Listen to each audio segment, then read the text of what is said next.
할렐루야. 오늘은 삶공부 8번째 시간 성장에 대해서 한번 나눠보도록 하겠습니다. 우리가 믿음이 좀 자랐으면 좋겠다고 얘기하기를 합니다. 근데 많은 분들이 믿음이 자란다는 것이 무엇인지 모르는 것 같습니다.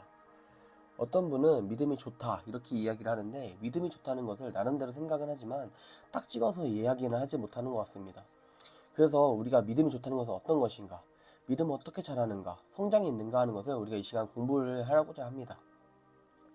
고린도전서 3장 1절부터 3절 말씀입니다. 형제들아, 내가 신령한 자들을 대함과 같이 너희에게 말할 수 없어 육신에 속한 자, 곧 그리스도 안에서 어린아이들을 대함과 같이 하노라. 내가 너희를 젖으로 먹이고 밥으로 아니하노니 이는 너희가 감당하지 못한 병이거니와 지금도 못하리라. 너희는 아직도 육신에 속한 자로다. 맨 너희 가운데 시기와 분쟁이 있으니 어찌 욕심에 속하여 사람을 따라 행함이 아니리요. 아멘. 여러분, 이 말씀을 누가 했습니까? 사도 바울입니다. 누구에게 했습니까? 고린도 교인에게 했습니다. 고린도는요, 그리스에 있습니다. 사도 바울이 이 편지에서 무엇이라고 이야기를 하고 있습니까? 고린도전서 3장 1절부터 3절에 고린도 교회에 대한 사도 바울의 평가는 낮습니까? 높습니까? 낮습니다. 고린도 교회는 뭐라고 부릅니까? 육신에 속한 사람이다 라고 했습니다. 어린아이다 라고 이야기를 하는 것입니다. 너희들은 영적이지 못하고 육적인 크리스찬들이다. 너희들은 이렇게 믿음이 장성한 사람이 못되고 적으로 영적으로 너희들은 어리다 라고 말하고 있는 것입니다. 근데 우리가 만일 1세기로 돌아와서 그린도 교회에 가면요, 그리고 그 교인들을 보면은 굉장히 믿음이 좋은 사람들처럼 보일 것입니다. 뭔가 굉장히 영적인 사람들처럼 보일 수 있을 것입니다. 어떻게 알 수 있냐면요, 고린도서 1장을 보시길 바랍니다. 사도 바울은 옛날에 편지 쓰는 것이 이렇게 어떤 형식이 있는데, 사도 바울이 고린도 교인들에게 편지를 쓰면서 1장 4절을 보면요, 고린도 교회에 대한 기도를 이야기하고 있습니다. 사도 바울은 자기가 개척한 교회를 위해서는 끊임없이 기도를 했던 것 같습니다. 근데 고린도 교회를 위해 기도할 때마다 이런 감사가 나온다 이렇게 이야기를 하고 있는 것입니다. 그래서 1장 4절을 보면요, 그리스도 예수 안에서 너희에게 주신 하나님의 은혜로 말미암아 내가 너희를 위하여 항상 하나님께 감사하노니 이는 너희가 그 안에서 모든 일 곧 모든 언변과 모든 지식이 풍족함으로 그리스도의 증거가 너희 중에 견고하게 되어 너희가 모든 은사에 부족함이 없이 우리 주 예수 그리스도의 나타나심을 기다림이라. 아멘. 왜 고린도 교회를 위해 기도하면서 이런 감사가 떠오르는지 감사의 조건을 이야기하고 있습니다. 첫 번째가 무엇이냐면요, 여러분들은 그리스도 안에서 모든 것이 풍족하게 되었습니다. 그래서 감사한다고 했습니다. 첫 번째, 무엇이 풍족하다고 했습니까? 언변에 풍족하다고 했습니다. 언변이 풍족한다는 것이 무슨 말입니까? 말을 잘한다는 것이죠. 근데 그냥 말이라면 감사거리까지는 아니겠죠. 그런데 그것은요, 하나님에 대한 소개나 증거 이런 것을 의미합니다. 변증이라든지 뭐 복음을 설명한다든지 쉽게 말해서 전도를 잘한다고 그렇게 생각하면 될 것 같습니다. 뭔가 딱딱 머릿속에 들어오게 핵심을 잘 씹어서, 그래서 이 사람은 변증을 잘하고 전도를 잘한다는 것이죠. 굉장히 뭔가 지식적인 이런 사람들도요, 기독교적인 이런 변증 이런 것으로 해서 논리적으로 뭐 꼼짝 못하게 한다든가, 우리가 보기에는 굉장히 믿음 좋은 사람들, 영적인 사람들입니다. 그 다음에 감사할 이유가 무엇입니까? 무엇으로 인한 풍족함으로 인해서 감사한다고 했습니까? 그냥 지식이면 뭐 감사할 필요 없겠죠. 성경 지식을 말합니다. 이 사람들은요, 성경을 많이 알았습니다. 우리가 보기에는 굉장히 영적이고 믿음 좋은 사람들입니다. 또 그 다음 감사 조건은 무엇입니까? 그리스도의 증거는 우리 말로 쉽게 표현하자면 구원의 확신이라고 하면 제일 비슷할 것입니다. 우리가 보기에는 굉장히 믿음 좋은 사람들이고 영적인 사람들입니다. 또 다른 감사 조건이 너희가 모든 은사에 부족함이 없이, 이 말이 또 무슨 의미입니까? 재능보다는 세상적인 재능이라면 뭔가 하나님께 감사할 거는 정도가 아닐 건데요, 이 하나님이 주신 성령의 은사입니다. 쉽게 말해서 영적인 체험이 많은 사람들입니다. 그래서 이 사람들은 영적 체험이 얼마나 많았던지 사도 바울을 비웃을 정도였습니다. 사도 바울을요, 막 우습게 여길 정도였습니다. 사도 바울이 나중에 보낸 편지를 보면요, 변명을 해야 됩니다. 나도 방언한다, 너네들도 훨씬 더 잘한다, 뭐 이런 식으로 이야기를 해야 되는 것이, 뭔가 사도 바울을 가만히 보니까 영적으로 좀 그런 것 같아, 뭐 이런 식이었습니다. 우리가 보기에는 뭔가 고린도 교인들이 뭔가 굉장히 믿음 좋은 사람들이었고 영적인 사람들이었습니다. 그 다음에 다섯 번째, 우리 주 예수 그리스도의 나타나심을 기다림이라. 이것은 무엇입니까? 재림입니다. 예수님의 다시 오실 것에 대한 강력한 소망이 있었습니다. 우리가 보기에는 정말 믿음 좋은 사람들이고 영적인 사람들인 것이죠. 뭔가 전도도 잘하고 성경 지식도 많고 구원의 확신도 분명하고 영적 체험도 많고 강렬한 예수 재림에 대한 기대감을 가지고 있는 사람들을 보면요, 뭔가 참 믿음이 좋고 영적이라고 느낄 수 있지 않겠습니까? 동의하십니까? 근데 사도 바울은 너희는 어리다, 영적이지 못하고 육적이다 라고 말했습니다. 3장으로 한번 다시 돌아가 봅시다. 같은 대상을 놓고 판단이 다를 때는 뭔가 기준이 틀렸기 때문에 그런 것입니다. 우리와 바울의 기준이 다를 것 같습니다.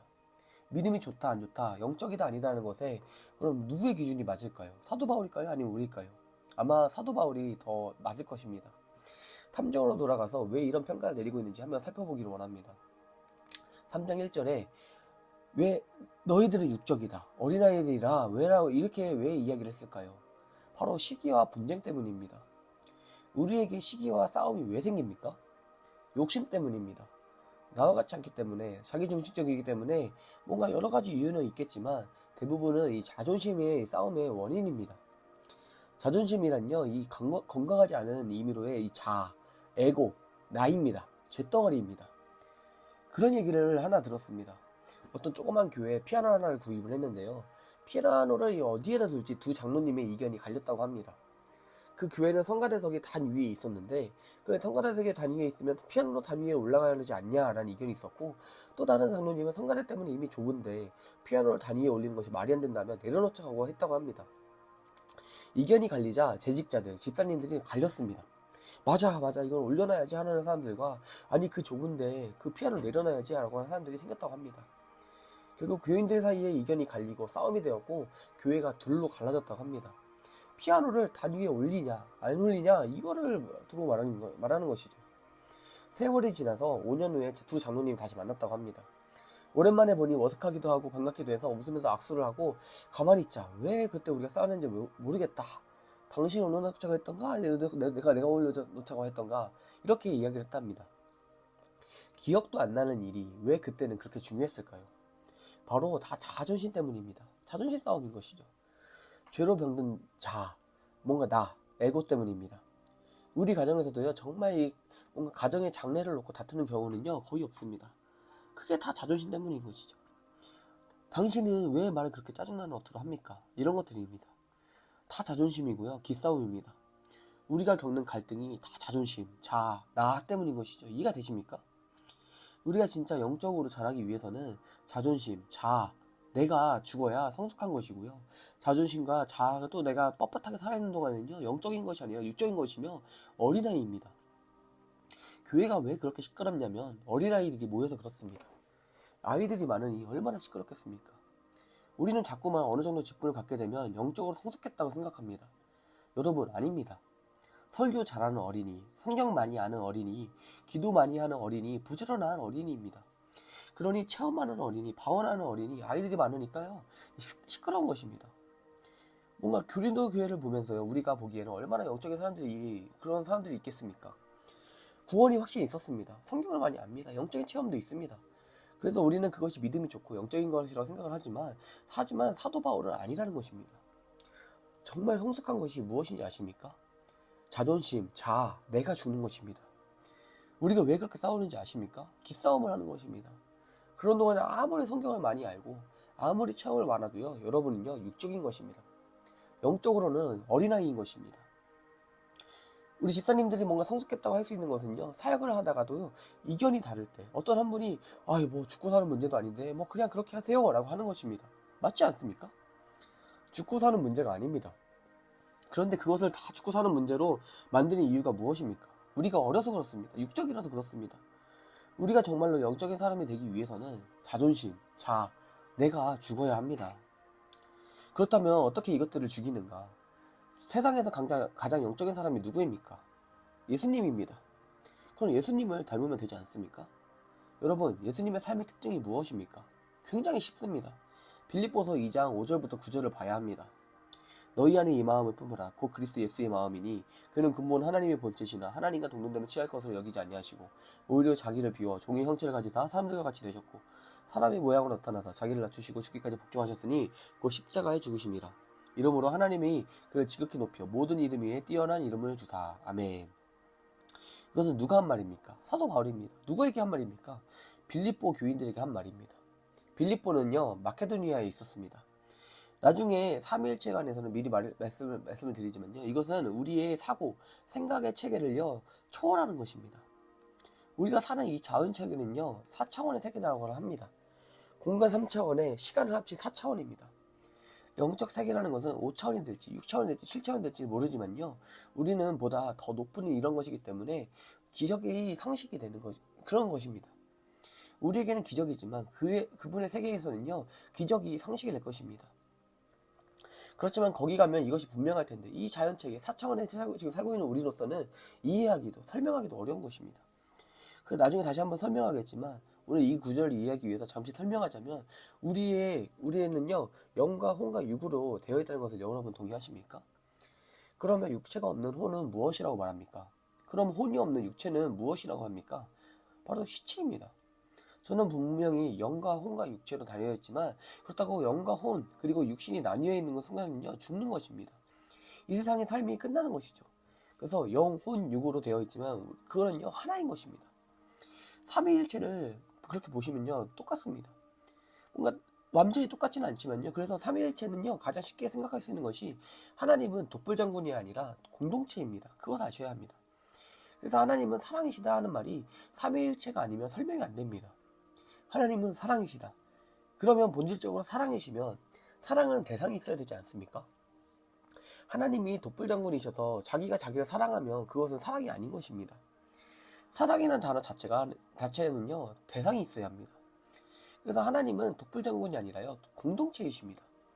하나님이 원하시는 것은 하나님의 그 원하시는 교회는요 바로 이 삼위일체입니다.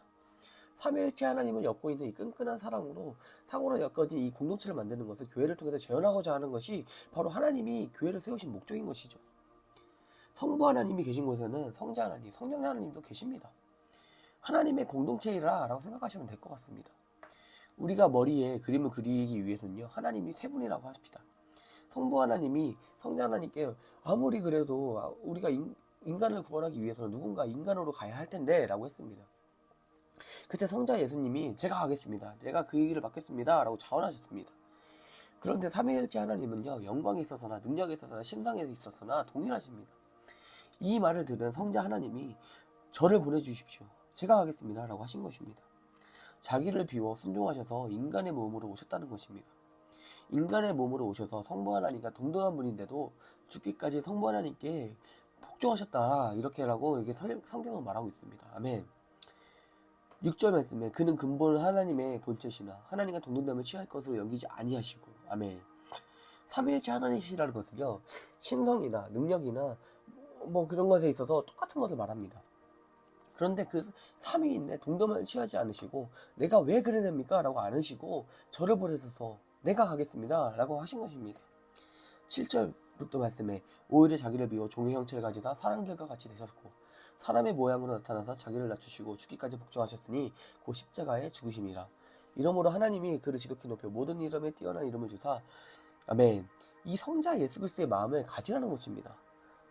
동등함을 취하지 아니하시고 순종하셨습니다. 자원하셨습니다. 그래서 우리가 자존심, 에고가 없어지는 것은요 노력이나 수량으로 되는 것이 아니라 순종을 통해서 되는 것입니다. 순종으로 가능합니다. 순종도 내가 마땅히 순종할 사람에게 순종하는 것 이것은요 안 하는 것이 나쁜 것입니다. 당연합니다. 그런데 동등한 사람에게 순종하는 것입니다. 내가 그 사람에게 순종할 이유가 없는데도요 내가 의지적으로 순종하는 그것이 나의 에고를 죽이고 자존심을 죽이고 자아를 꺾는 것입니다. 나를 부인하는 것이죠. 세상은 지금 미디어는요 마땅히 순종해야 할 사람, 부모에게 선생에게 반항하고 불순종하는 것을 뭔가 계속해서 미화를 합니다. 권위를 우습게 만듭니다. 순종하면 패배자라고 그러고 굉장히 미워합니다. 왜냐하면 이 세상은요 사단이 지배하는 문화이기 때문입니다. 이것이 그대로 교회로 들어와서 크리스찬이라 그래도 아직 순종하지 못하고 반항하고 불순종하고 막 그렇습니다. 그래서 어린아이로 머물러 있는 것입니다. 그래서 성경을 많이 아는 어린아이, 설교를 잘하는 어린아이, 기도 많이 하는 어린아이, 체험하는 어린아이들이 많아서 시끄러운 것입니다. 여러분 이해가 되십니까? 에베소서 6장 1절 말씀에 자녀들아 주 안에서 너희 부모에게 순종하라. 이것이 옳으니라. 아멘. 자녀들아 부모에게 순종하라. 이렇게 되어 있습니다. 보면요 순종, 복종은 이렇게 되어 있지만 헬라어는 다 똑같습니다. 영어 성경을 보면요 다 서브밋, 다 이렇게 되어 있습니다. 에베소서 5장 22절 말씀에 아내들이여 자기 남편에게 복종하기를 주께 하듯 하라. 아멘. 베드로전서 2장 18절 말씀에 사원들아 범사의 두려움으로 주인들에게 순종하되 선하고 관용하는 자들뿐만 아니라 또한 까다로운 자들을 그리하십시오. 착한 주인뿐만 아니라 까다로운 주인에게도 순종하라고 했습니다. 히브리서 3장 17절 말씀에 너희를 인도하는 자들에게 순종하고 복종하십시오. 그들은 너희의 영혼을 위하여 경성하기를 자신들의 성사할 자인 것을 같이 하느니라. 그들로 하여금 즐거움으로 이것을 하게 하고 근신으로 하게 하지 말라. 그렇지 않으면 너희에게 유익이 없느니라. 아멘. 여기는요 교회 지도자들에게도 복종하라고 말하고 있습니다. 로마서 13장 1절 말씀 각 사람은 위에 있는 사람들 권세들에게 복종하십시오. 권세는 하나님으로 나눠지 않음이 없나니 모든 권세는 다 하나님께서 정하신 바라. 아멘. 이것은 권세, 어톨리티를 이야기하고 있습니다. 이 편지를 쓸 때 그 권세가요 아마 네로 형제일지 모릅니다. 보면 자녀, 가정의 관계도 순종의 기초고 지금은 하인, 종이 없는 사회이지만요 지금으로 본다면 직장 생활이라고 볼 수 있겠습니다. 직장 생활에서도 기초가 복종이고 교회에서도 복종이고 사회생활에서 복종 이렇게 되어 있습니다. 왜 그렇게 순종을 강조하고 있습니까? 예수님 닮도록 연습하라 라는 것입니다. 약간 착한 주인뿐만 아니라 까다로운 주인에게도 순종하라고 했는데 여러분들 이 말이 굉장히 이상한 말입니다. 왜냐면요 종들은 어차피 순종할 수밖에 없습니다. 그렇지 않습니까? 종의 생명까지도 주인 맘대로 할 수 있는 시대였는데 안 하면 어떡하겠습니까? 그런데 너희는 순종 그 자체가 아니라 순종을 통해서 너희가 성숙해가는 것이다. 까다로운 사람에게도 순종하면서 예수를 닮아가는 것이다 라고 하시는 것입니다. 아내들도 마찬가지입니다. 그 당시에는 부권주의, 남자 중심의 사회였기 때문에 아내가 남편에게 순종을 안 할 수가 없었습니다. 하지만 너희들 마지못해서 끌리듯 하지 말고 너희들 남편이 정말 패배자같이 보이고 뭐 이렇더라도 그런 순종을 통해서 에고가 자존심이 죽는다는 것입니다. 동등함을 취하지 아니하고 그래서 예수님을 닮는 방법은 하나입니다. 순종을 연습하는 것입니다. 순종하라는 것입니다. 어떠한 결과가 중요한 것이 아닙니다. 그것밖에 없습니다. 그러니까 쉬우면서도 어려운 것입니다. 차라리 성경 공부를 많이 하게 되어서 예수님 닮는다고 하면은 공부하는 것이 얼마나 재밌겠습니까? 봉사활동을 많이 한다고 해서 된다고 하는 것이면 봉사활동을 얼마나 신나겠습니까? 그런데 순종을 통해서 내가 예수님을 닮는다는 것은요 굉장히 클리어한 답입니다. 예수님을 닮기 위해서는 이 마음을 품어야 한다고 말을 하는 것이죠.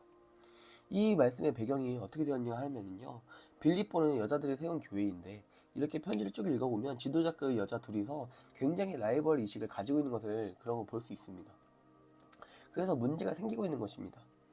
그래서 특별히 동등함을 취하지 않고 자꾸만 내가 너보다 뛰어나다, 내가 왜 네 말을 들어야 돼, 이렇게 말을 하지 말고요. 우리 예수님도 성부 하나님과 동등함을 취하지 않으시고 죽기까지 순종하셨는데 이 마음을 품어야 한다고 그런 이야기를 하고 있는 것입니다. 그래서 아까도 말씀드렸지만 이것도 배워가는 것입니다. 하루아침에 되는 것이 아닙니다. 성령님께서 우리 안에 오셔서 점점 그 통치 영역을 넓혀가십니다. 그래서 우리가 어디로 가야 되는지를 아는 것입니다.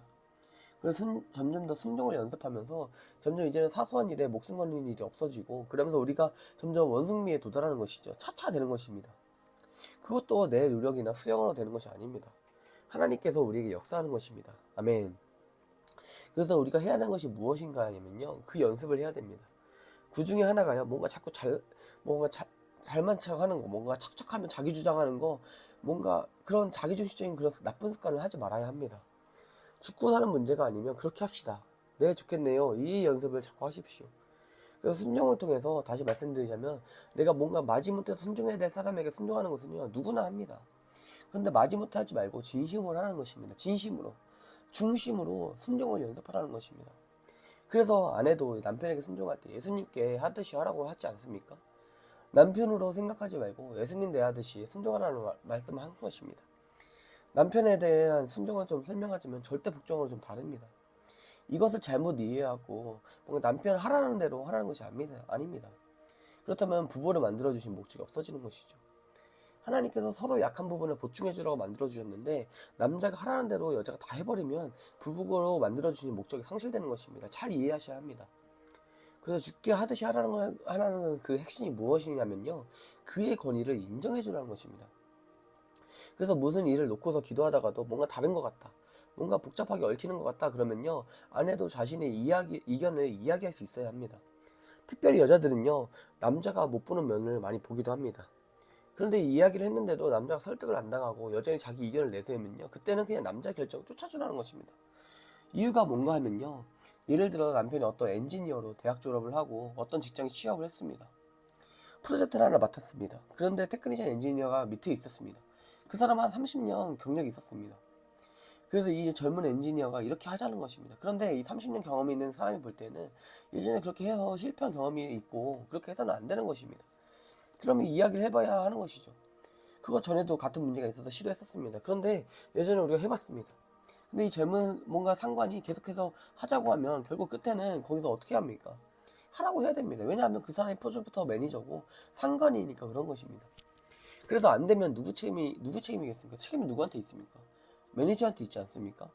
잘 돼도 물론 그 매니저한테 있지만, 그래서 가정의 책임을요, 남자에게 주어주신 것입니다. 그래서 성경을 보면요, 남자가 훨씬 어렵습니다.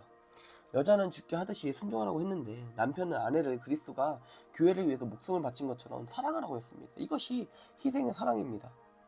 그래서 요새 남자들이 점점 여성화되는 것이 정말 안타깝습니다. 아버지들이 무능하게 표현하는 것이 너무 마음이 아픕니다. 옛날에 우리 부모님들은 예수를 안 믿었어도 책임감이 있어서 정말 가정을 돌보기 위해서 몸을 부셔져라 일을 하셨습니다. 근데 요새 남자들은 너무 약해진 것입니다.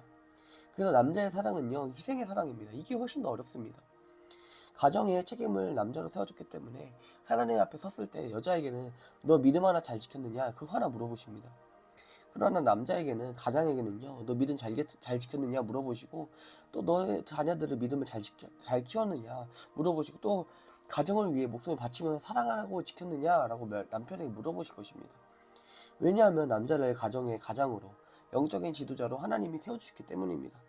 그렇기 때문에 아내들에게 순종하라는 것입니다. 그래서 절대적인 목적이 아닙니다. 우리가 순종을 연습해야 합니다. 우리가 지금부터 그런 연습을 해야 됩니다. 웬만하면 비난하지 말고 말장난하지 말고 죽고 사는 문제가 아니라면 그렇게 합시다 하면 되는 것입니다.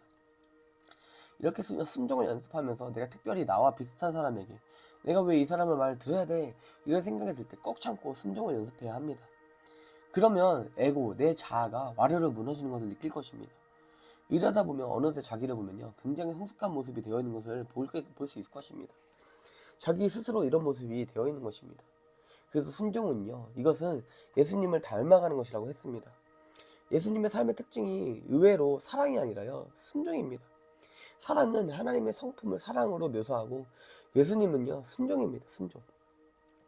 마태복음 20장 28절 말씀에 인자가 온 것은 섬김을 받으려 함이 아니라 도리어 섬기려 하고 자기 목숨을 많은 사람의 대소문을 주려 함이니라. 아멘. 이 말씀은요, 우리에게 익숙해져서 잘 모를 수 있지만 이 말씀은 아주 혁명적인 발상입니다. 왜냐하면 타락한 인간의 목적이 섬김을 받는 것이기 때문입니다.